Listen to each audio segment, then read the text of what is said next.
শিশুর হার্টে ছিদ্র একটি জন্মগত হৃদরোগ। বেশিরভাগ সময় সুস্থ বাবা মায়ের সন্তানও কিন্তু জন্মগত এ রোগের শিকার হতে পারে। শুরুতে সমস্যাটি ধরা পড়লে চিকিৎসার মাধ্যমে শিশুকে সুস্থ করা সম্ভব। দেরি হলেই বাড়বে জটিলতা। শিশুর হার্টে ছিদ্র যেভাবে বুঝবেন। হার্টের এ ছিদ্র ছোট বড় হওয়ার উপর নির্ভর করে লক্ষণগুলো। যদি ছিদ্র ছোট হয় তাহলে শিশুর ঘন ঘন শ্বাসনালীতে ইনফেকশন হয়, শ্বাসকষ্ট হয়, সামান্য খেলাধুলা করলে ক্লান্ত হয়ে পড়ে, ঝিমিয়ে পড়ে, বুক ধকধক করতে থাকে এবং খালি চোখে বুকের মাংসপেশি লাফানো দেখা যায়। যদি ছিদ্র বড় হয় তাহলে উপরের সমস্যার পাশাপাশি দেখা যায় শিশু উচ্চ রক্তচাপে ভোগে এবং এই কারণে এক চেম্বার থেকে রক্ত অন্য চেম্বারে বেশি মাত্রায় এসে রক্তের স্বাভাবিক গতিপথে বাধা দেয় এবং ভালভের উপর বাড়তি চাপ দেয়। ফলে ভালভ ক্ষতিগ্রস্ত হয় এবং শিশুর ঠোঁট, জিহ্বা নীল হয়ে ওঠে, যাকে সায়ানসিস বলে।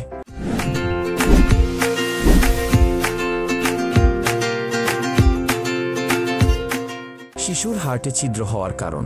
জেনেটিক সমস্যা যেমন ডাউন সিনড্রোম থাকলে শিশুর হার্টে ছিদ্র দেখা দিতে পারে।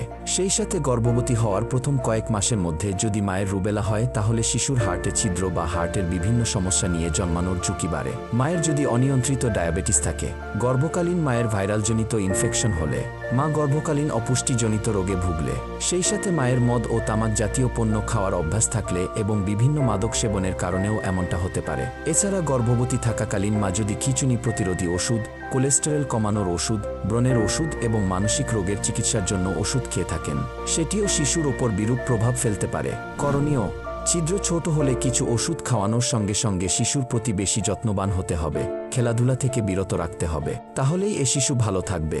যদি ছিদ্র বড় হয় সেক্ষেত্রে ওষুধ দিয়ে ভালো করা যায় না। যত শিগগিরই সম্ভব অপারেশন করালে শিশু স্বাভাবিক জীবন ফিরে পায়।